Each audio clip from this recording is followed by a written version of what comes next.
Magandang umaga, ngayon po ay araw ng Webes, November 2, 2023. Update po muli sa lagay ng panahon. Isang low pressure area pa rin na minomonitor sa loob po ng ating PAR ayon sa Pag-asa.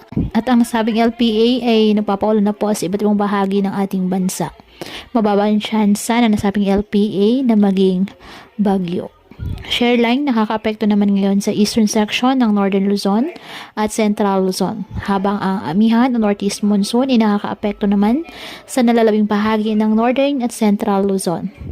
Ngayong araw, apektado po ng low pressure area at ng share line ang Metro Manila, Calabarzon, Mainland Cagayan, Isabela, Aurora, Quirino, Bulacan, Oriental Mindoro, at Marinduque.